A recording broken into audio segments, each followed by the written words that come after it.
stacked up a whole lot of dead mulga trunks. Made a bit of a corral for the sheep. It was about 5 or 6 feet tall when they built it. A lot of it's over 75 years. It's not all like this. Definitely come back the second season or more. But they were pretty concerned about how the grading was coming with all the overgrazing of the seeds. The seeds have all turned black there now. When they're yellow, they're edible, those seeds. And, okay, are we right to move on? Yep. Yep. Arkaroola Village in the background. So we've got... and the other van coming to join us.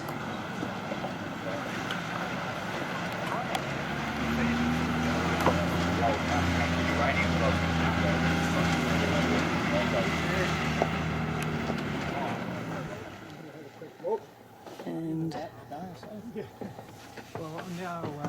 Lake Frome. Yep. Spend more time up here. Yeah. Must be one of the best in the world. Yeah, it was in that painter area before it was Arkaroola.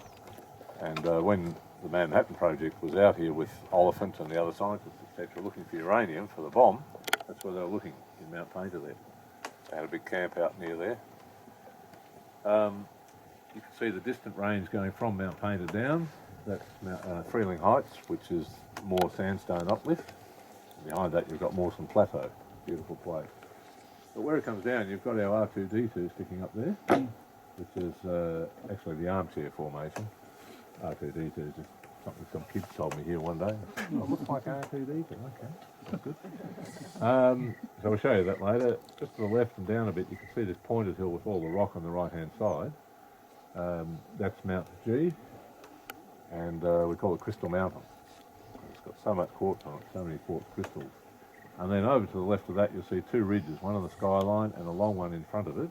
That one in front is Radium Ridge, and that's where the Greenwoods discovered that mysterious ore that turned out to be torbanite, and where they and Mawson were mining it about 100 years ago, over there on Radium Ridge.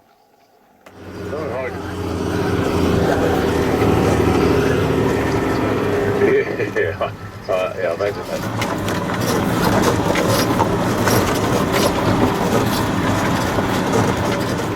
Shiny porphyry quartz, dark hematite.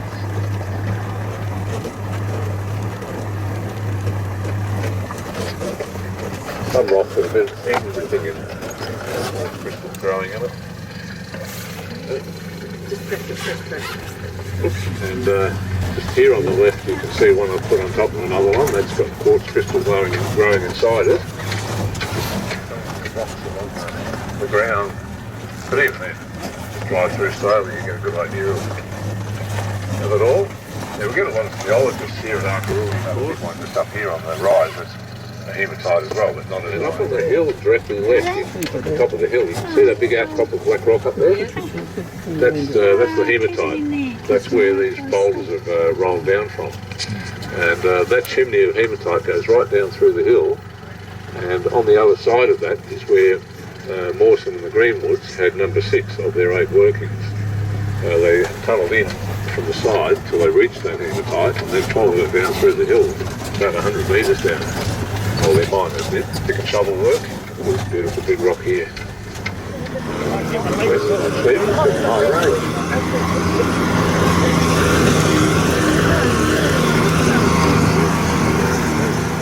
Depositing all the minerals that make up those mountains, all the rock, the quartz, etc.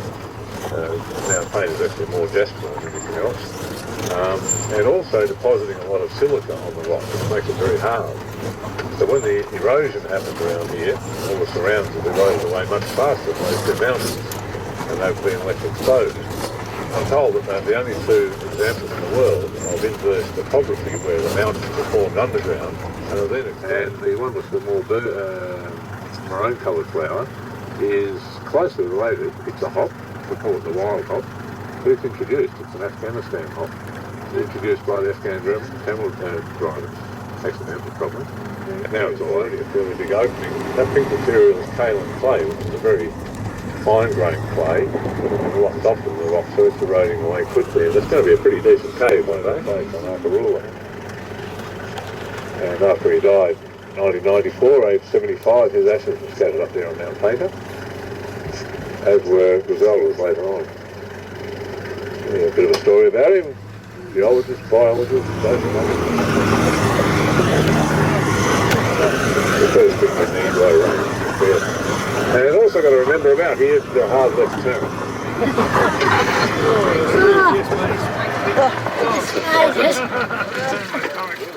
There's a monument up here to have a look at a couple of places.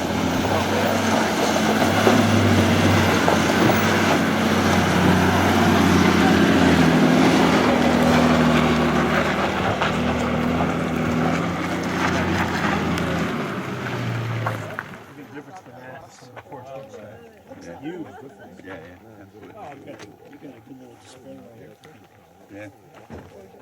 Yes, this is yeah, a whole bunch of stuff on here. This is yeah, the Sprigg family were avid can builders. In the old days, traditional times of the Aborigines, they would grind this down at a quarry at a place called Mount McDonald, and they would mix it up with animal fat or something else to bind it together. And the young initiates, the young men entering manhood going through their initiations would be given some of this and a hunting spear and told to walk pretty much all the way to Inaminka to a trading post up there, so some 420 kilometres across the desert. What would you say, part of their initiation was a lot of the Aboriginal songs and the music were maps, so they're like song maps, so they had to, they could sing the song and walk along and find their way across vast tracts of land. And it could also have been a bit of a test to see if they were listening in song map class, so they could find their way there and back. Oh, that is stunning countryside. Yeah, the wild hop, yeah.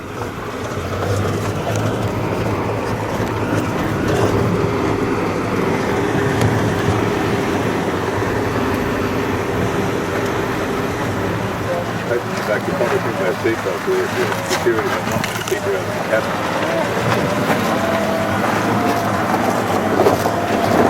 That was dead free on the idea. We'll see it alone with banana grow. Probably another one to come soon by the look of it. Opportunist plant.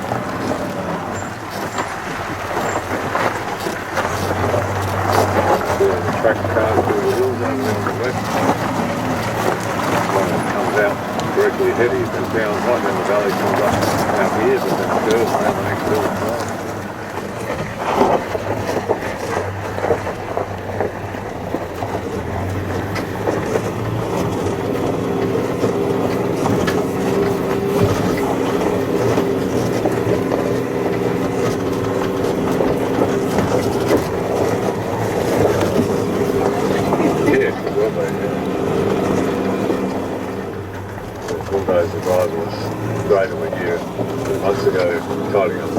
That's why it's in such good condition. And just tidied up this bit, which was very rocky, you know, apparently. He still wasn't happy with the results, so he put the other track up there just in case we needed it. On came Rick 2 days later, they dug this damn great hole to get trying to get over the slippery rock. And nobody could get up this side, so I think that bulldozer driver had some foresight.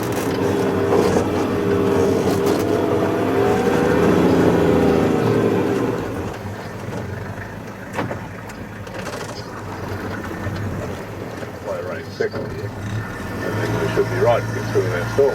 So that's the biggest part of the challenge, is just trying not years to get it.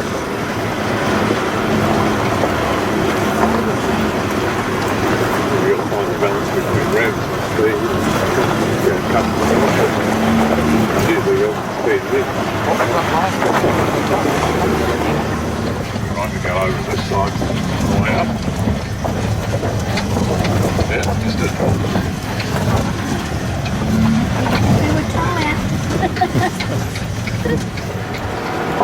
the government's just never listened, year after year after year.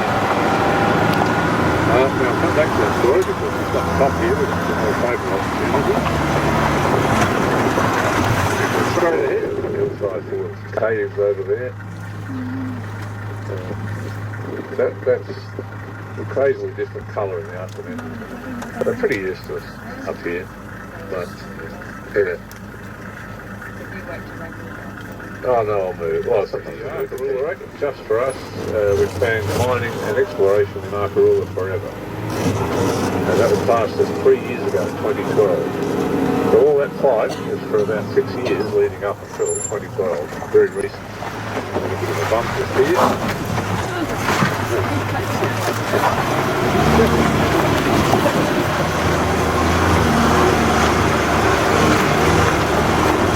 Siller's Lookout, just ahead.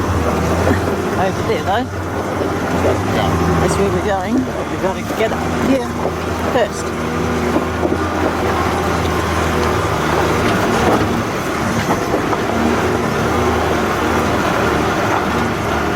Right, just for a view before we go on up, so you can get a photo or two with Siller's Lookout in it if you like. It's actually cleared up a bit, it was very hazy. Up the top of Siller's, you can probably see 50 kilometres to the horizon.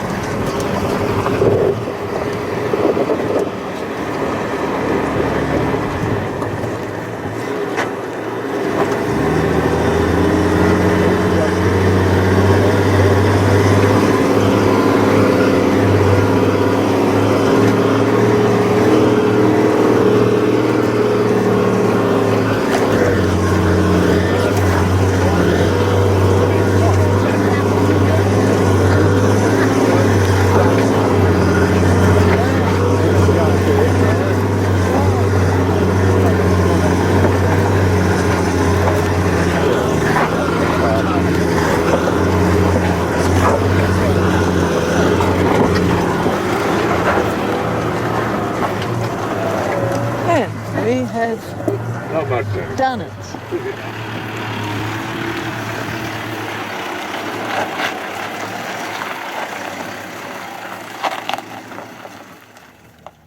Now he'll be coming up in just a minute, so make sure you stay well back out of the way when he comes up.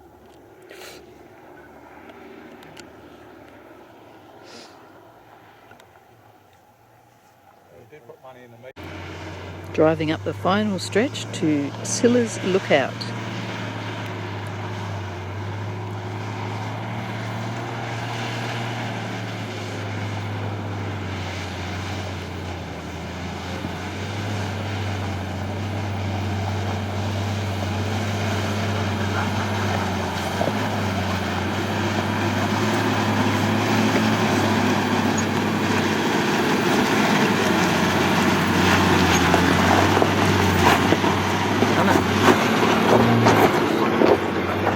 And the view.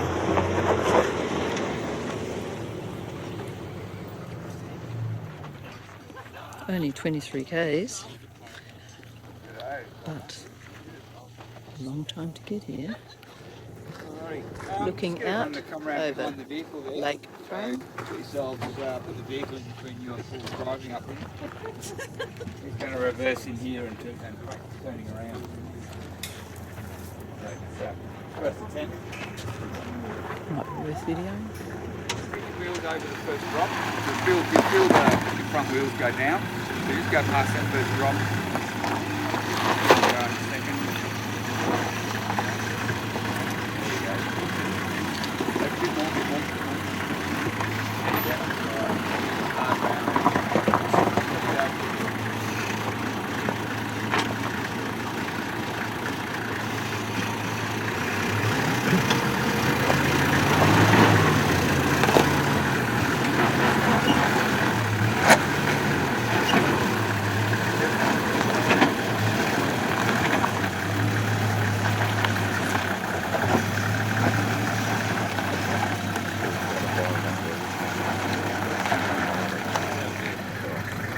As far as you can see, it's probably 20 kilometres wide there. We've got a fair way out here.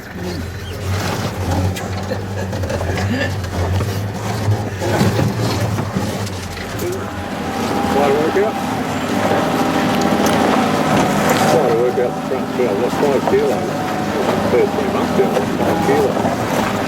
Just off the belly. Look at the sky. Better? mate, there's a skull. Okay, all right. Yep. There's the radio here, just get another vehicle out, pick up the passengers. Or the other driver. Driver. That's all right, Bob. From here, 13 k's or so. All the way. 23. Oh, sorry, 21 from the reception to Siller. 21 kilometres exactly. Reverse back. Reverse back. Oh, there, yeah, I was looking too far down. And the babies are a bit lower. Yeah. Chicks with them. I crossed a couple yesterday. One was 4 chicks and one was 6, I think. I've seen a couple. Yeah, they do that. But, yeah, they always, kangaroos always think it's safe on the other side. Yeah. We just stopped here to give you a last glimpse down over the hills. Just been through for the last 2 years. So how was that trip? Not bad, mate. Let them stay. That's right. Good photo shot.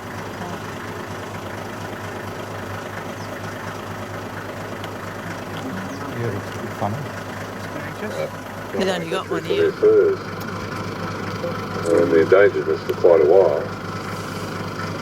About 40 years ago, I think it was, they did a survey and found that probably only about 200 left in the whole Flinders Ranges, including Arkaroola. But then they had a breeding program at the zoo and they bounced back nicely, excuse the pun.